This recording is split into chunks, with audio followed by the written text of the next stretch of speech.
नमस्ते दोस्तों, इस खास चर्चा में आपका बहुत बहुत स्वागत है। क्या यह संभव है कि हम ये पता लगा सकें कि हमारे पूर्व जन्म में हमारा जन्म किस स्थान और किस रूप में हुआ था?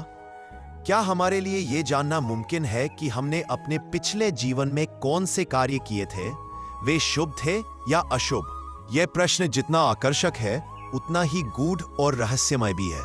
इसका उत्तर है सनातन धर्म के पवित्र ग्रंथों और पुराणों में इस बात का स्पष्ट वर्णन है कि हम अपने पिछले जन्म के कार्यों को जान सकते हैं और ये भी समझ सकते हैं कि हमारा जन्म कैसे हुआ।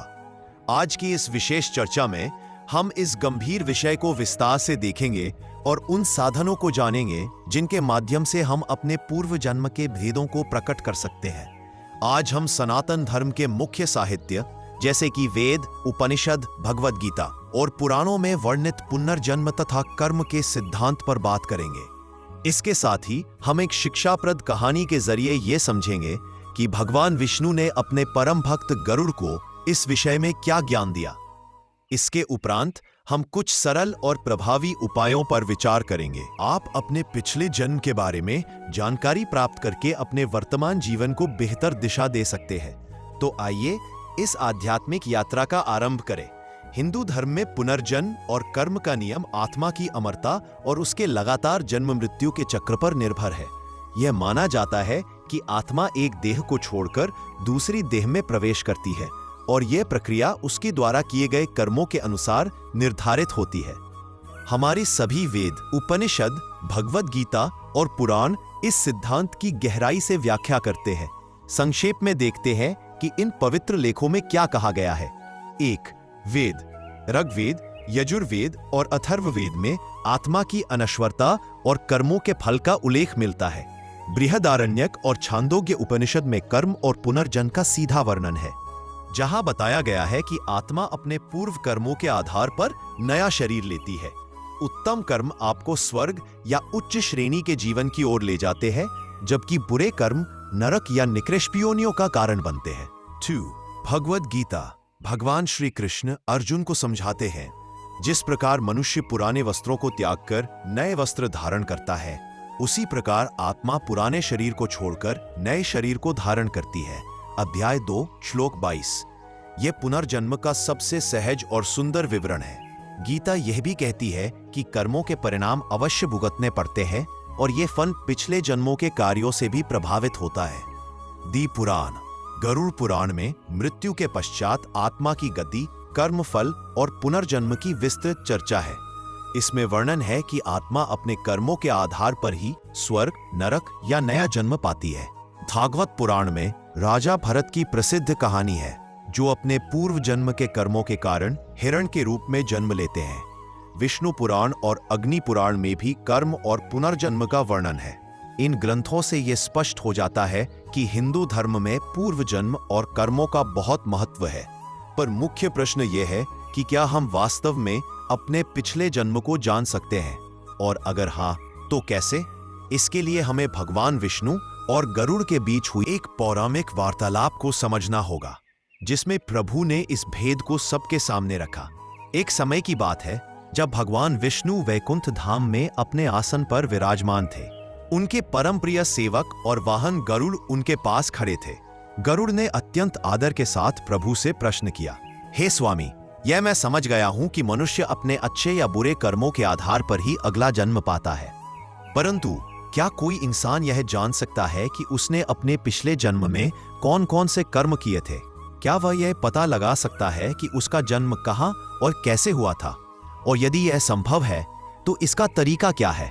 भगवान विष्णु ने मुस्कुराते हुए कहा, हे गरुड़, तुमने बहुत ही उत्तम प्रश्न किया है। यह जिज्ञासा हर उस आत्मा के मन में उठती है जो अपने जीवन के गहरे रहस्यों को समझना चाहती है। मैं तुम्हें आज यह रहस्य समझाऊंगा, परंतु उससे पहले एक कथा सुनो। इस कहानी को ध्यान से सुनना, क्योंकि यह तुम्हें कर्म, पुनर्जन्म और पूर्व जन्म के भेद को जानने में सहायता करेगी। प्राचीन समय में एक धर्मनिष्ठ और शक्तिशाली राजा थे, जिनका नाम अमरसेन था। उनके राज्य में प्रजा सुखी थी और राजा सदा धर्म के मार्ग पर चलते थे। परंतु एक दिन राजा के मन में एक विचार आया। उन्हें अपने पिछले जीवन की धुंधली स्मृतियां याद आने लगी। वे सोचने लगे, मैंने ऐसा कौन सा कार्य किया कि मुझे यह राजसी सुख मिला? क्या मैं पिछले जन्म में भी राजा था या कोई और था?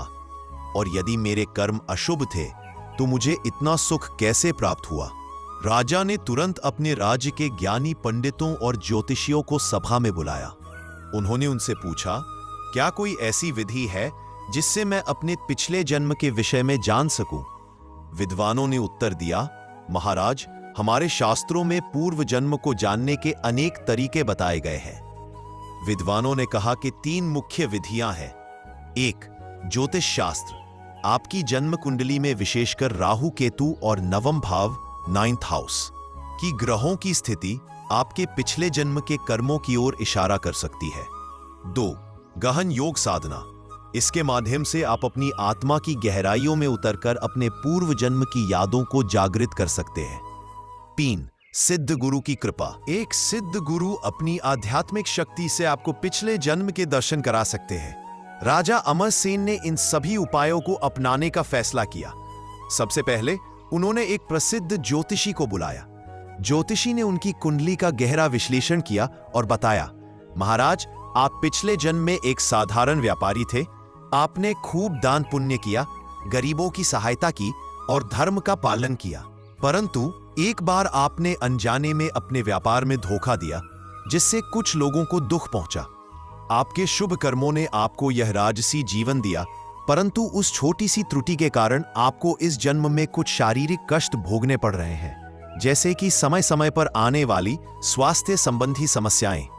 भगवान विष्णु ने मुस्कुराते हुए गरुड़ की ओर देखा और कहा, हे गरुड़, प्रकृति स्वयं ही मनुष्य के कर्मों का लेखा जोखा रखती है। यदि तुम्हें यह जानना है कि तुम्हारे पिछले जन्म के कर्म कैसे थे, तो इसके लिए 2 आसान और स्पष्ट मार्ग हैं। यह जीवन दरअसल हमारे कर्मों का एक आईना है, जो हमें हमारे अतीत और भविष्य की एक झलक देता है। पहला मार्ग, वर्तमान जीवन का आईना, the mirror of present life. पहला मार्ग यह है कि आप अपने मौजूदा जीवन को बहुत ध्यान से देखें। आपके जीवन में कितने सुख हैं, कितना दुख है, आपको कितनी बीमारियां घेरे हुए हैं, कितनी बाधाएं आपके सामने आ रही हैं। शास्त्रों और पुराणों में यह साफ लिखा है कि हमारा वर्तमान जीवन हमारे पिछले जन्म के कर्मों का ही परिणाम है। यदि आपका वर्तमान जीवन दुख, बीमारी और समस्याओं से भरा हुआ है, तो यह संकेत है कि आपके पिछले जन्म के कार्य शायद उतने शुभ नहीं थे। जैसे एक किसान जैसा बीज बोता है, वैसा ही फल काटता है। ठीक इसी तरह हमारे कर्म बीज हैं और हमारा जीवन उसकी फसल है।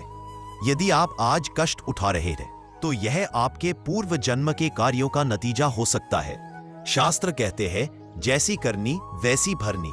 यह नियम अटल है, परंतु वर्तमान जीवन हमें यह मौका देता है कि हम अपने कर्मों को सुधारें और अपने भविष्य को और भी उत्तम बनाएं।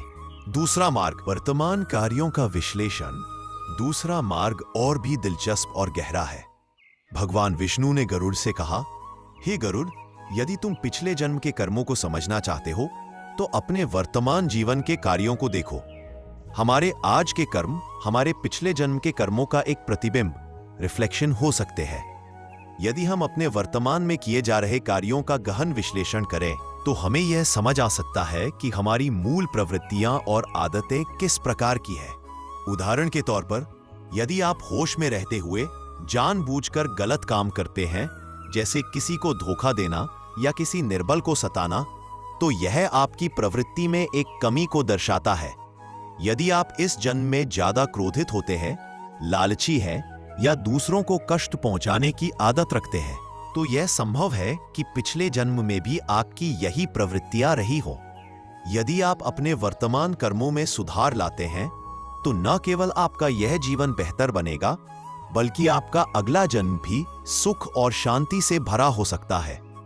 कर्मों का घड़ा, सुख और दुख का हिसाब। जीवन को कर्मों के 2 घड़ों पात्र के रूपक से समझा जा सकता है। हमारे अच्छे कर्म एक घड़े में इकट्ठे होते हैं और बुरे कर्म दूसरे घड़े में। जब तक अच्छे कर्मों का घड़ा भरा रहता है, तब तक हमारा जीवन आनंदमय रहता है। लेकिन जैसे ही यह घड़ा खाली होता है, बुरे कर्मों का घड़ा अपना प्रभाव दिखाना शुरू कर देता है। प्रकृति बहुत धैर्यवान है। वह इंतजार करती है कि आपके अच्छे कर्मों का फल कब समाप्त हो और फिर बुरे कर्मों का हिसाब शुरू होता है। मान लीजिए कि 70 साल की उम्र में किसी व्यक्ति के अच्छे कर्मों का पात्र रिक्त हो जाता है, तो उसके बुरे कर्मों का परिणाम शुरू हो सकता है। यदि उसकी मृत्यु हो जाती है तो अगले जन्म में उसे उन अशुभ कर्मों का फल अवश्य भोगना पड़ेगा। एक बच्चा जो किसी कठिनाई से गुजर रहा है, यह उसके पूर्व कर्मों का ही परिणाम हो सकता है। प्रकृति कभी पक्षपात नहीं करती, वह केवल आपके कर्मों का हिसाब रखती है। कर्मों का सुधार उत्तम भविष्य की कुंजी। यदि आप अपने वर्तमान जीवन में अच्छे कार्य करते हैं, जैसे दूसरों की सहायता करना, सत्य बोलना, दया और करुणा दिखाना, तो आप अपने आने वाले भविष्य को बेहतर बना सकते हैं। शास्त्रों में स्पष्ट है कि अच्छे कर्मों का फल जरूर मिलता है। उदाहरण के लिए, यदि आप किसी भूखे को भोजन देते हैं या किसी दुखी व्यक्ति को दिलासा देते हैं, तो ये कार्य आपके अच्छे कर्मों के पात्र को भरते हैं। इसके विपरीत, यदि आप दूसरों को दुख देते हैं या छल करते हैं, तो आप अपने बुरे कर्मों के पात्र को भर रहे हैं। प्रकृति का नियम बहुत साफ है, जैसा बोओगे वैसा ही काटोगे।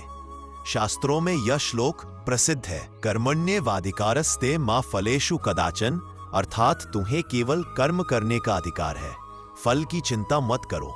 इसलिए हमें अपने कार्यों को उत्तम बनाना चाहिए। यदि आप अपने वर्तमान कर्मों को सुधार लेते हैं, तो आप न केवल इस जन्म को बल्कि अपने अगले जन्म को भी शानदार बना सकते हैं। उपसंहार, अंत में भगवान विष्णु ने गरुड़ से कहा, हे गरुड़, कर्म ही मनुष्य का सच्चा साथी है। यह न कभी धोखा देता है, न कभी साथ छोड़ता है। मनुष्य को चाहिए कि वह अपने कर्मों को पवित्र और श्रेष्ठ बनाए, ताकि उसका जीवन सुख और शांति से भरा रहे। हमारा जीवन एक यात्रा है। यह सुनकर राजा अमरसेन को आश्चर्य हुआ। उन्होंने एक योगी के पास जाकर गहन ध्यान शुरू किया और उन्हें अपने पिछले जन्म के कुछ दृश्य दिखाई दी। अंत में उन्होंने एक सिद्ध गुरु का सहारा लिया।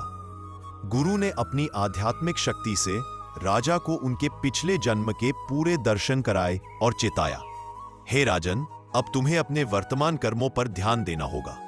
यदि तुम धर्म के मार्ग पर चलते रहोगे तो अगला जन्म और भी उत्तम होगा। भगवान विष्णु ने गरुड़ से कहा, हे गरुड़, राजा अमरसेन की कहानी से यह सीखो कि पिछले जन्म को जानना मुमकिन है, लेकिन उससे भी जरूरी है अपने वर्तमान कर्मों को पवित्र करना। इंसान अपने पिछले जन्म को ज्योतिष, ध्यान और सिद्ध गुरु की कृपा से जान सकता है, लेकिन सच्चा ज्ञान यह है कि तुम अपने वर्तमान जीवन को देखकर अपने पूर्व कर्मों का अनुमान लगा सकते हो।